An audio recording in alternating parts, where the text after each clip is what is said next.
Welcome to our deep dive. We're taking a look at Yuval Noah Harari's Sapiens. It's a brief history of humankind. We'll be going on a journey through, well, all of human history, from the very beginning to, where we might end up. It's a wild ride. Harari really makes you question things. Yeah. Progress, happiness, even what it means to be human. That's right. So to kick things off, Harari reminds us that Homo sapiens, well, we weren't alone. Other humans were around too, like the Neanderthals. Right. And their disappearance is still a mystery. I mean, Yeah. did we outcompete them? Did we, interbreed? Or was it something else entirely? Yeah. It's a big debate. And that's just the start. Harari says that what set us apart was something he calls the cognitive revolution. The cognitive revolution. Yeah.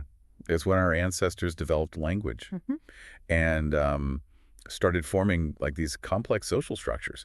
And the biggest thing, they figured out how to cooperate in large numbers. Okay. But lots of animals cooperate. True. But Harari says our cooperation is different. We can believe in things that don't actually exist. He calls them imagined realities. Imagine realities. Like religions, nations, Yeah. corporations. They're not like physical things. But we believe in them. And that lets us work together on a huge scale. So it's our shared beliefs Yeah. that unite us. Exactly. Let us build empires, create these like complex economies. That's why we dominate the planet. But like, every powerful tool, there's a downside. I see what you mean. This belief, it can be, well, manipulated, right? Yeah. It leads to discrimination, conflict, all sorts of problems throughout history. Makes you think, is this ability to believe, is it good or bad? Tough question. Now let's jump to another big shift, the agricultural revolution. This is where Harari really shakes things up. He does. The common view is that agriculture was this great leap forward. We could settle down, produce more food, but Harari asks, was it really better? Yeah, he argues that it might have actually trapped us, made us work harder. Really? He thinks early farmers worked longer, had worse diets, and were more prone to diseases than, hunter-gatherers. So we traded freedom for, stability. It's possible. Harari compares early farmers to domesticated animals. Domesticated animals. Think about it. They provide food and labor. But they're also confined, controlled, bred for our needs. Their lives, well, aren't always great. That's a stark comparison. So did agriculture benefit us, or did we become slaves to our own food system? It makes you think about our relationship with nature and how it's changed. But, let's move on from agriculture for now. Let's talk about empires. Empires, I usually think of them as, conquerors, domination, violence. Right, that's part of it. But Harari has another take. He says empires, even with all the violence, they actually help unify humanity. Unify. How? Think of the Roman Empire. They conquered, but they also spread their language, laws, culture. Okay. And it wasn't just them. The Islamic conquests, the Mongols, the Chinese dynasties, they all spread ideas, technology, culture. So empires created connections, even if it was through force. Yeah, it's complicated. And along with empires, we see something else emerge, money. Money. It's changed so much over time. Bartering, cowrie shells, gold coins, and now the systems we have today. It's more than just exchanging goods, though. Right. Right. Money relies on trust. We all agree that these pieces of paper, these digital numbers, they have value. But Harari argues there's a downside to that. He says when everything becomes a transaction, do we lose other values? Compassion, generosity, community. It's a good question. It is. We've covered a lot. Yeah. From the first humans to empires and money, but we're just getting started. Right. Next, we'll dive into the scientific revolution and how admitting our own ignorance changed everything. This should be interesting. Oh, it is. Get ready for some real eye-openers. Yeah, so the scientific revolution, everyone thinks it's all about breakthroughs and stuff. But Harari suggests something else is happening too. It's deeper. Oh, what is it then? Well, it's about admitting we don't know everything. Scientists started accepting that they didn't have all the answers, that there was a lot we didn't know yet. So instead of sticking to old ideas, Yeah. they embrace the unknown. Exactly. And that changed everything. Think about scurvy. For ages, sailors were dying from it. Nobody knew why. Then someone did a simple experiment and boom, the cure. Citrus fruits. Wow.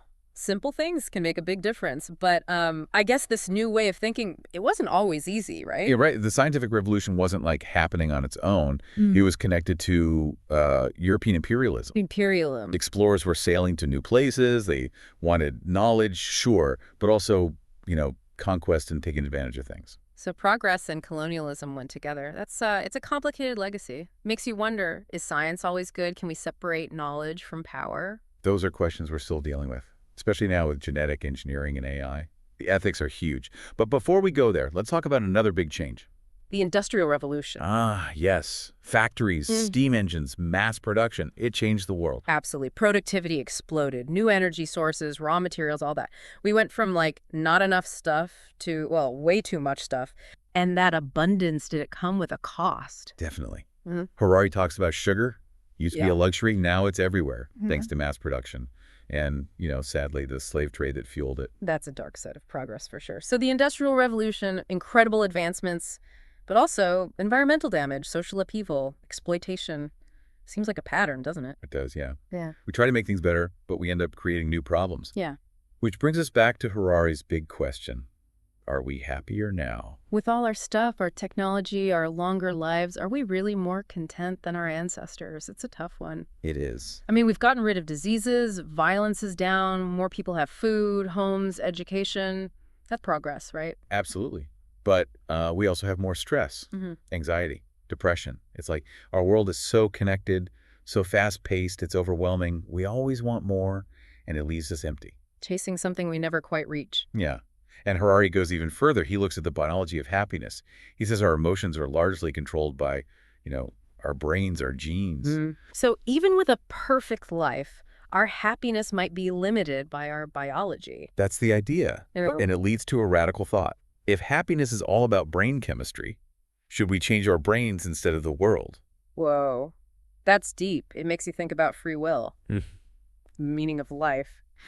But before we go too far down that road, let's talk about the future. Right. Because Harari doesn't just look back. He looks ahead. And his vision of the future is both exciting and, well, kind of scary. Okay, I'm hooked. What does he see for humanity? He thinks we're about to break free from our biology. We'll be in charge of our own evolution. He talks about genetic engineering, artificial intelligence, merging with technology, crazy stuff. It's like a whole new level of existence. The line between like natural and artificial is blurring. It's exciting, but also a little daunting. It is. And with such power comes great responsibility. We need to ask ourselves, what kind of future do we want? Right. What does it even mean to be human when we can change our genes, merge with machines, and what about the ethics of all this? Exactly. These are questions we got to start thinking about now. The future is coming fast. Okay, so we've gone through all of human history. We've seen what got us here. But now, looking ahead to this future that's unlike anything we've ever seen, there's a really big question we got to face. Are we ready, for what comes next? Harari thinks we're becoming like gods. We can change life itself. Bioengineering, AI. It's a lot of power. Yeah, I mean, it's incredible. Wiping out diseases, making ourselves stronger, smarter, even living longer. But those same technologies, they could, backfire, maybe even destroy us. Exactly. History shows us what happens when ambition and greed take over. Right, so how do we make sure these advancements are used for good? How do we avoid, repeating the same mistakes? Harari doesn't give easy answers, but he wants us to really think about the ethics. What will happen in the long run? Not just for us, but for everything on Earth. It's about being wise, compassionate, thinking beyond just what we want right now. Right. And to show how far we've come in, changing life itself, let's look at some examples from the book. Okay, yeah, let's get specific. Well, one thing that really stands out is genetically modified mosquitoes. They're designed to fight malaria. Scientists change their genes so they can't spread the disease or they can't reproduce at all. That's amazing. So many lives could be saved. Absolutely. Yeah. But it also makes you think, do we have the right to change other species? What if there are, unintended consequences? It's a tough call. For sure. Even with good intentions, you got to be careful. Yeah. And then there are GMOs, genetically modified crops. They're designed to be stronger, resist pests, handle tough conditions, so we get more food. I've heard a lot about GMOs, but there's always, debate around them. What's Harari's view? Well, he sees the good side. More food, less pesticides. But he also worries about, what happens to biodiversity, the long-term effects. It seems like every technology has both good and bad. We need to weigh them carefully. Exactly. And it gets even trickier when we talk about, enhancing humans. Designer babies, right. Yeah. Choosing traits like intelligence or athleticism, even looks. It's both fascinating and, kind of unsettling. Yeah. Harari talks about the benefits, but also the risks. Like, what if only some people have access to this technology? It could create a whole new level of inequality. So much to think about. And then there's AI, artificial intelligence. Harari says it could become smarter than us.